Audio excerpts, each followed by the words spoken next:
सांगितली तीच खंत परत मी व्यक्त करत नाही, परंतु आता FLC नावाचा जो प्रोग्राम आहे, फर्स्ट लेवल क्लिअरन्स, जे इलेक्ट्रॉनिक वोटिंग मशीन जुने वापरलेले आहे त्याचं ते पूर्ण टॅग काढणे, क्लीन करणे, ऑइल टाकून हे करणे, त्याच्यानंतर त्यामध्ये जे काही आहे ते क्लीन करणं, झिरो सेट करणं, त्यांचे जे सॉफ्टवेअर आहे ते इंजिनियर आलेले आहेत आणि ते सुद्धा अतिशय कडेकोट पोलीस बंदोबस्तामध्ये, म्हणजे आत कुणालाही मोबाईल घेऊन जायला अलाउड नाही, इतकं स्ट्रिक्ट आम्ही तिथं ठेवलेलं आहे. आयोगाच्या EVM मॅन्युअलमध्ये ज्या सूचना आहेत त्याच्याप्रमाणे आपण ती कारवाई गोडाऊनमध्ये सकाळी 9 ते संध्याकाळी 7 सुरू आहे दररोज.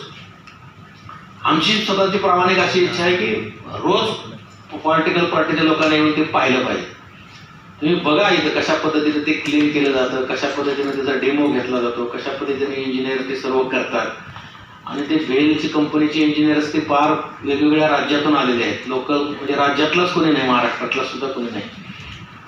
तर ते येऊन आपल्याकडचं सगळं एका टप्प्यात पूर्ण ते मशीनचं जे जुनं टॅग लावलेला असतो, दोरा असतो, धागा असतो, काय लावलेलं, कोणी काय त्याच्यावर ते मार्कर त्यांना मतदान केंद्र टाकलेलं असतं, ते सगळं साफ केलं जातं. दुसऱ्या बाजूला ते जे मशीन आहे क्लीन करायचं, ते मशीन लावून ते पूर्ण मधलं 100% मशीन ओके आहे का ते तपासलं जातं, कारण ते सॉफ्टवेअरवर सांगितलं जातं. त्याच्यामध्ये मॅन्युअल इंटरफेरन्स 0 आहे. ते क्लीन असल्यानंतर मग बॅटरी काम करते का, त्याच्यानंतर बॅलेट युनिटवरचे ते बटन आहेत ते सगळे काम करतायत का, त्याचे सिग्नल्स बरोबर येत आहेत का, ह्या सगळ्या गोष्टी तपासतात. आणि ह्या सगळ्या तपासल्यानंतर ते इंजिनियरला जेव्हा 101% ओके म्हणून कन्फर्मेशन येतं तेव्हाच ते ओके असलेल्या पेटीमध्ये मशीन जाते आणि मग ते आपण वेगळ्या ठेवतो. आणि याचं सॉफ्टवेअर आहे आणि त्या सॉफ्टवेअरमध्ये प्रत्येक क्षणाला नोंद होती. त्या प्रत्येक टप्प्यावर म्हणजे ECI दिल्लीत बसून, CO मुंबईत बसून सांगू शकतात की आमच्या गोडाऊनमध्ये काय काम चालू आहे. वेब कास्टिंग त्याचं सुरू आहे.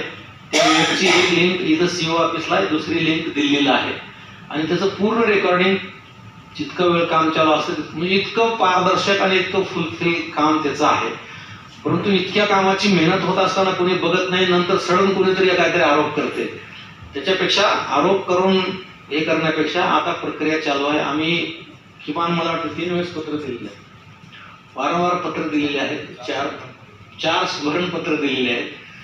तर आपण विशेषतः जे रजिस्टर पॉलिटिकल पार्टीचे सर्व पदाधिकारी आहेत त्यांनी पण याची नोंद घ्यावी अशी आमची विनंती आहे आणि त्या गोडाऊनला भेट द्यावी, पाहणी करावी, काही शंका असली तर ते शंकेचं निरसन पण करून घ्यावं, जेणेकरून विधानसभा निवडणुकीमध्ये कुठलाही किंतु परंतु कोणाच्या मनामध्ये राहू नये यासाठी आम्ही प्रयत्नशील आहोत. आपण सर्वजण सहकार्य कराल आणि मतदान केंद्राचं काम आम्ही केलेलं आहे, मतदार यादीचं काम सध्या सुरू आहे, इलेक्ट्रॉनिक वोटिंग मशीनचं प्रिपरेशनचं काम सध्या सुरू आहे आणि हे मतदार यादी 30 तारखेला अंतिमरित्या प्रसिद्ध होईल.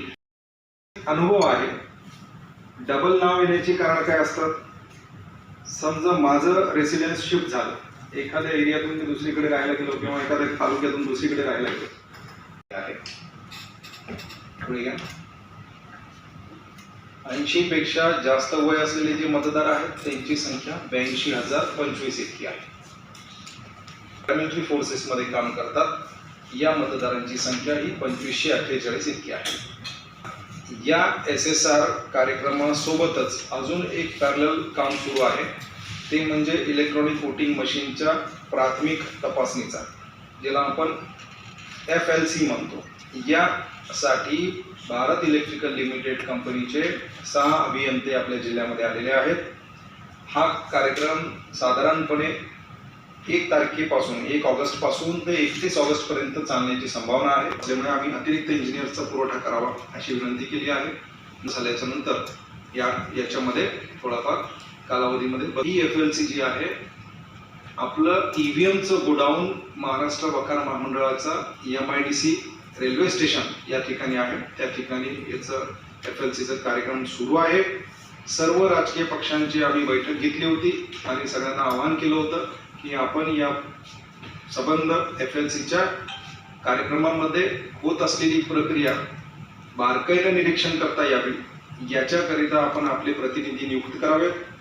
परंतु दुर्दैवाने खेदपूर्ण नमूद करावं लागतं की खूप सातत्यपूर्वक पाठपुरावा करून देखील आहे की आपण नंतर काय नेमकं त्या मशीनच्या संदर्भात प्रश्न उपस्थित केले जातात ते न करता आता समजून घ्या नेमकं काय आहे त्या मशीनचं, कशा प्रकारे मशीनमध्ये तपासणी केली जाते, कशा प्रकारे ते फुलप्रूफ आहे, ही पूर्ण तुम्हाला पाहण्याचा अधिकार